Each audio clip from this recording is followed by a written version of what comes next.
Сегодня мы празднуем Ганга Дашара, особый праздник, который отмечается только один раз в год. Особое качество этого дня выражено в слове «дашара», которое означает «устраняющее 10 главных грехов». В этот день особенно активен и доступен тот аспект природного закона, который поддерживает чистоту в жизни человека, семьи или народа. Чистота ума, тела, поведения, взаимоотношений служит основой обретения поддержки природы и делает легким осуществление желаний. Мощным средством очищения сознания и оживления различных аспектов природного закона являются ведические технологии Махариши, такие, например, как ягьи. В ведической литературе приводится история царя Бхагиратхи. Случилось так, что его предки после смерти не получили должного очищения. Это могло быть исправлено только если бы небесная река Ганга, текущая в царстве девов, спустилась на землю и своими водами очистила прах предков Бхагиратхи. Долгими медитациями Бхагиратха обрел достаточную поддержку природного закона, и Брахма согласился исполнить его желание и позволить Ганге спуститься на землю. Но сила потока Ганги разрушила бы все на земле, и поэтому Бхагиратха попросил о помощи Шиву. Шива принял Гангу в свои связанные узлом волосы и уже оттуда позволил ей течь по земле. День, когда это произошло, празднуется как Ганга Дашара. Спустившись с небес, Ганга разделилась на 7 потоков. Из них 3 потекли в западном направлении, 3 в восточном, а главный поток, сама Ганга, очищая все на своем пути, устремилась вслед за колесницей царя Бхагиратхи, который указывал ей путь к могилам своих предков.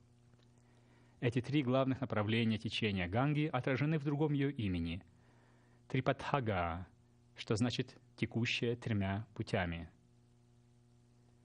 Эта история приводится в ведической литературе, и мы знаем, что Веда — это не просто собрание текстов. Звуки Веды — это вибрации природного закона, это выражение его структур и функций. Эти структуры и функции отражены также в физиологии человека. Физиологическим соответствием Ганги является спинномозговая жидкость, содержащая протеины и лимфоциты, которая омывает головной мозг и спинной мозг. Поток спинномозговой жидкости начинается в хороидном сплетении мозга, подобно Ганге, текущей из волос Шивы. Подобно Ганге, текущей в 3 направлениях, спинномозговая жидкость может течь в 3 возможных направлениях: в правый желудочек мозга, в левый желудочек и в 4-й желудочек. Также 7 потоков Ганги соответствуют желудочкам мозга. Ганга, оживленная в сознании, очищает наши мысли и побуждения, приводит действия в гармонию с природным законом. Ганга, оживленная в физиологии, выражает себя в совершенном функционировании спинномозговой жидкости, очищающей физиологический аппарат сознания — мозг. Ведическая литература говорит, что Ганга очищает нас от 10 главных грехов, поднимает жизнь из невежества до уровня мудрости и блаженства, до уровня просветления. Ганга — это мост между небесами и землей. Небеса, райская, совершенная жизнь, устанавливается на очищенной ею земле. Трансцендентальная медитация Махариши — это простое средство достижения чистого сознания и очищения всех аспектов жизни. Ганга, прежде чем обратиться к динамизму земной жизни, опустилась в бесконечный покой Шивы. Махариши научил нас погружаться глубоко в покой нашего собственного самообращенного сознания, чтобы быть способными эффективно действовать в активной жизни. Воистину, гласит Бхагавад-гита, ничто в этом мире не очищает так, как знание. Как фильтр очищает воду от примесей, так полное знание очищает жизнь от мутных наносов относительного, очищает ее от невежества, раскрывая подлинную суть жизни — чистое сознание. В состоянии просветления, в состоянии полного знания, в состоянии бесконечного блаженства относительное больше не заслоняет единство. И это приводит жизнь со всем ее многообразием в состояние совершенной чистоты. Как-то, говоря о процессе передачи и получения знания, Махариши сравнил знание с рекой, которая всегда течет между 2 берегами. Одна сторона реки — знание — это учитель, а другая сторона — это ученик. И их соединяет очищающий поток знания. Сейчас давайте послушаем ведические гимны, чтобы отпраздновать Ганга-Дашара и оживить очищающую силу Ганги в своем сознании, в своем теле и в своем окружении. Джай Гурудев.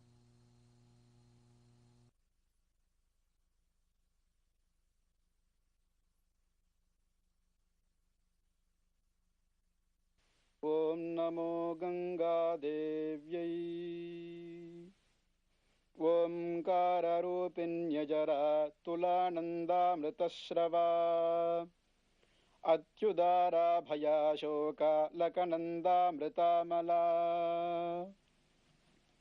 अनाथवत्सला मोघा पां यो निरमृतप्रभा अव्यक्तलक्षणाक्षोभ्या नवच्छिन्ना पराजिता अनाथनाथाभीष्टार्थ सिद्धितानं गवर्धिनी अणिमादिगुणाधाराग्रगण्यालीकहारिणी अचिन्त्यशक्तिरनघाद्भुतरूपाघहारिणी अद्रिराजसुताष्टाङ्ग योगसिद्धिप्रदाच्युता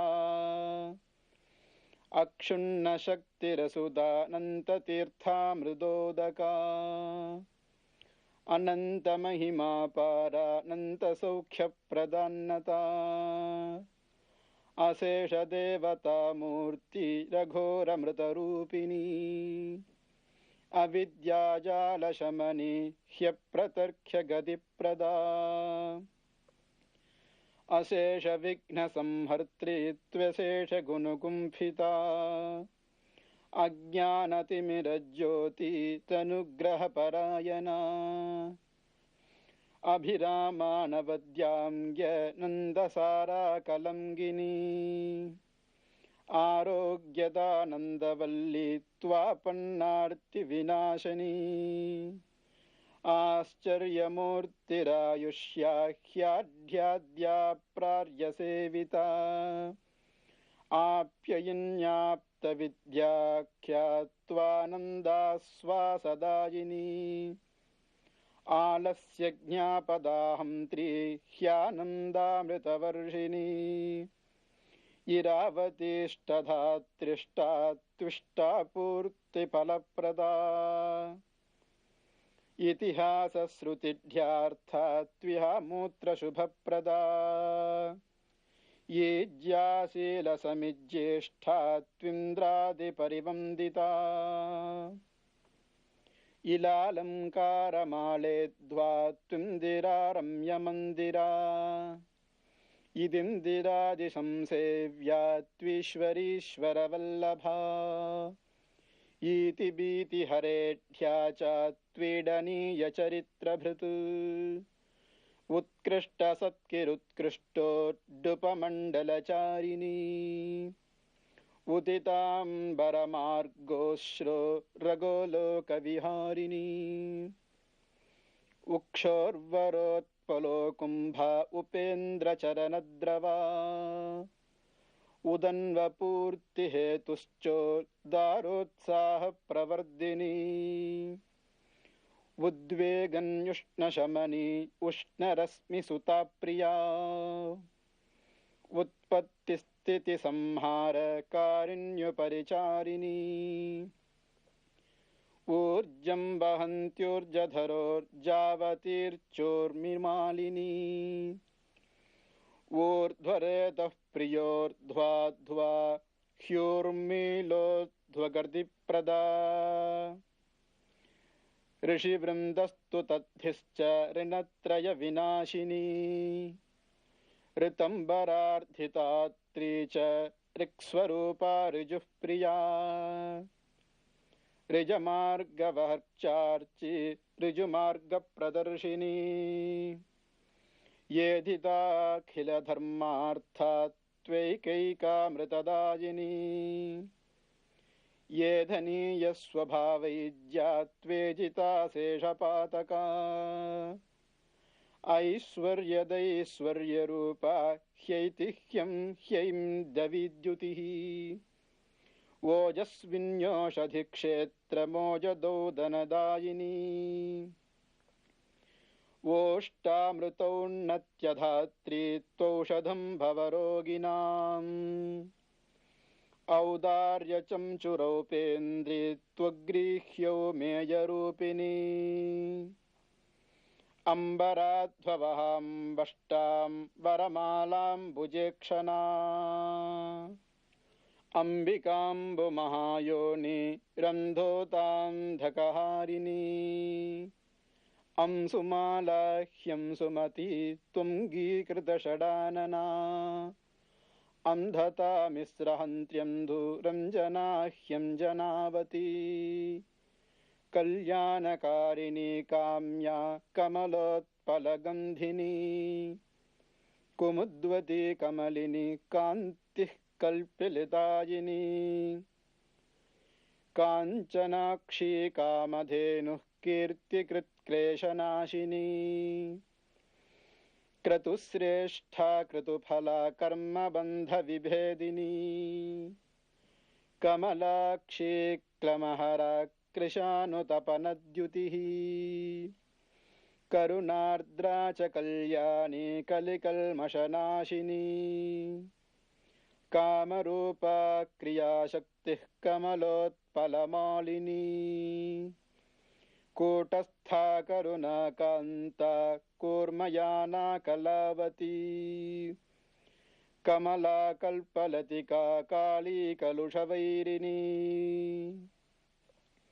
कमनीयजलाकम्रा कपर्दिसुकपर्दगा कालकूटः प्रशमनी कदम्बकुसुमप्रिया कालिन्दी केलिललिता कलकल्लोलमालिका क्रान्तलोकत्रया कण्डोतनयवत्सला खड्गिनी खड्गदाराभा खगाखण्डेन्दुधारिणी खेखेलगामिनी खस्ता खण्डेन्दुतिलकः प्रिया खेचरी खेचरी वन्द्या ख्यातिः प्रदायिनी खण्डितः प्राणता घौघा खलु बुद्धिविनाशिनी खातैनखं दसंदोहा खड्गखड्वाङ्गखेटनी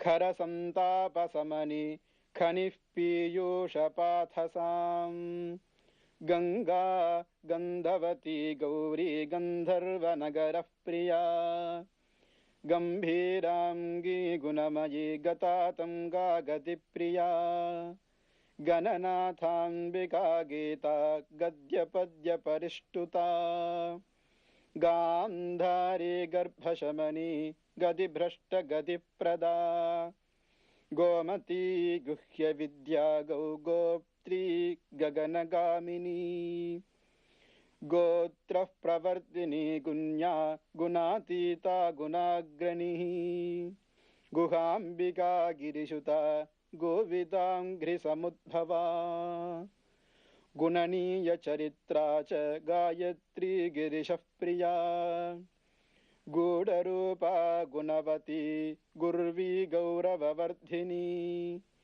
गृहपीडाहरा गुन्द्रा गरघ्नी गानवत्सला घर्महन्त्री घृतवती घृततुष्टिः प्रदायिनी घण्डारवः प्रिया घोरा घौगविध्वंसकारिणी घ्राणतुष्टिकरी घोषा घनानन्दा घनप्रिया घातुकाघूर्णितजला घृष्टपातकसन्ततिः घटकोटिः प्रपीतापा घटिता शेषमण्गला घृणावती घृणनिधिर्घ्रस्मरा घूकनादिनी घुसृणा पिञ्जरतनुर्घर्घरार्घर्घरस्वना चन्द्रिका चन्द्रकान्ताम्बुश्चन्दता पाचलद्युतिः चिन्मयी चितिरूपा च चन्द्रायुधशतानना चाम्बेयलोचना चारु चार्वङ्गी चारुगामिनी चार्या चारित्रनिलया चित्रकृच्चित्ररूपिणी चम्बोश्चन्दनसुच्यम्भु चर्चनीया चिरस्थिरा चारु चम्बकमालाढ्या समिता शेषदुष्कृता चिदाकाशवहा चिन्त्या चञ्चच्चामरवीजिता चोरिता शेषवृजिना चरिता शेषमण्डला छेदिताखिलपापौघा छजघ्नीच्छलहारिणी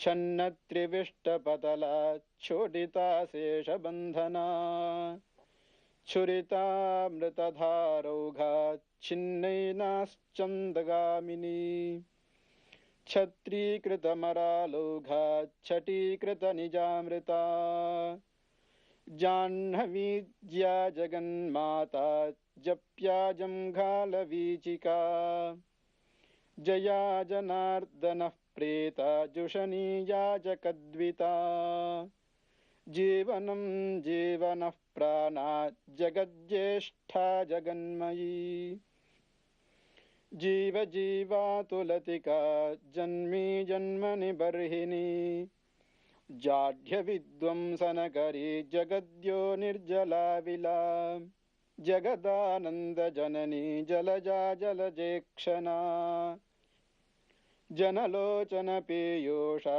जटातटविहारिणी जयन्ती जंचपोघग्नि जनितज्ञानविग्रहा झल्लरी वाद्यकुशला जलज्जाललजावृता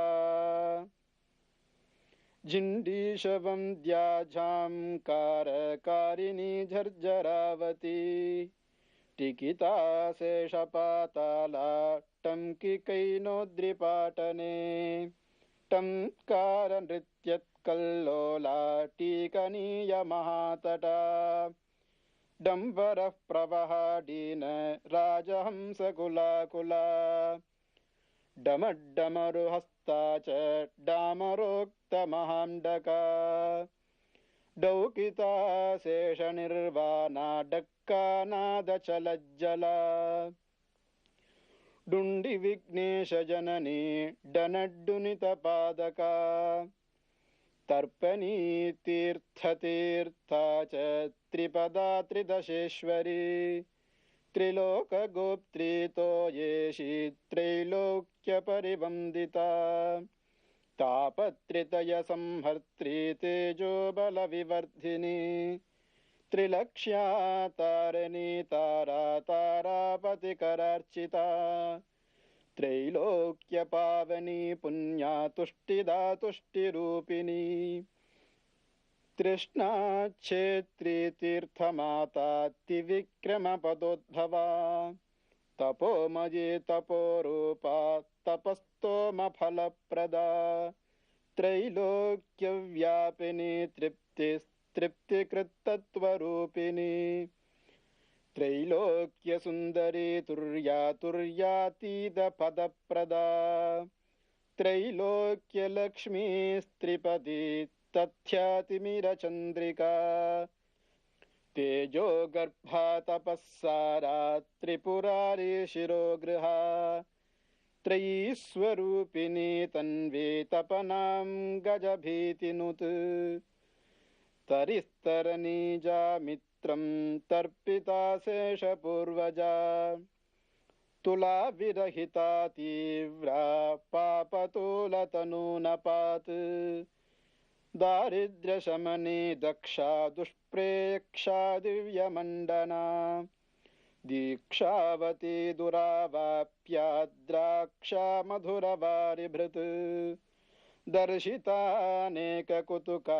दुष्टदुर्जय दुःखहृत् दैन्यहृद्धुरितघ्नी च दानवारिपदाब्जया दन्दसूगविषघ्नी च दारिताघौकसन्ततिः द्रुता देव द्रुमच्छन्न दूर्वाराघविघातिनी दमग्राह्या देवमाता देवलोकः प्रदर्शिनी देवदेवः प्रिया देवी दिक्पालपददायिनी दीर्घायुकारिणी दीर्घादोघ्रीदूषणवर्जिता दुग्धाम्बुवाहिनी दोह्या दिव्या दिव्यगतिप्रदा द्युनदीदीनशरणं देही देहनिवारिणी द्राघीयसी द्राकहन्त्री धृतपातकशंततिः दूरदेशान्तरचरी दुर्गमा देववल्लभा दुर्वृत्तग्नि दुर्विगाह्या दयाधारा दयावती दुरासदा दानशीला द्राविणी द्रुहिणस्तुता दैत्यदानवसंशुद्धि कर्त्री दुर्बुद्धिहारिणी दानसारा दयासारा द्यावा भूमि विगाहिनी दृष्टा दृष्टफलः प्राप्ति देवता वृन्दवन्दिता दीर्घव्रता दीर्घदृष्टि दीप्तयो या दुरालभा दण्डयित्री दण्डनीतिर्दुष्टदण्डधरार्चिता दुरोदरग्निदावार्चिद्रवद्रव्यैकशेवधिः दीनसन्तापशमनी दात्री दवथु वैरिणी दरीविदारणपरा दान्तादान्तजनप्रिया दारिताद्रिजटा दुर्गा दुर्गारण्यः प्रचारिणी धर्माद्रवा धर्मधुरा धेनुर्धीरा धृतिद्रुवा धेनुधानफलस्पर्शा धर्मकामार्थमोक्षदा धर्मोर्मिवाहिनी धुर्या धात्री धात्री विभूषणम्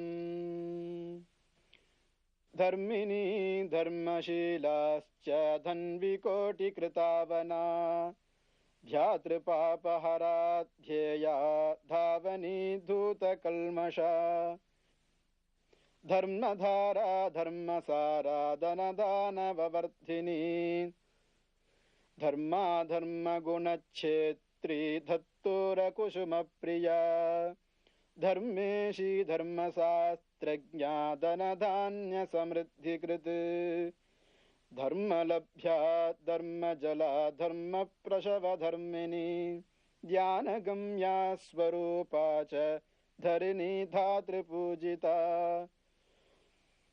दूर्धूर्जटी जटा संस्था धन्याधीर्धारणावती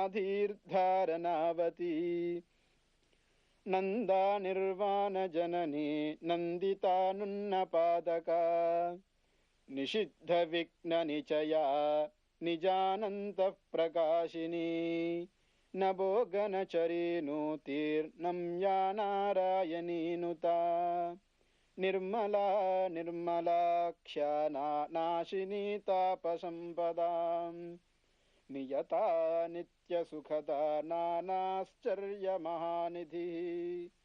नदी नदसरो माता नायिका नाकदीर्घिका नष्टोद्भव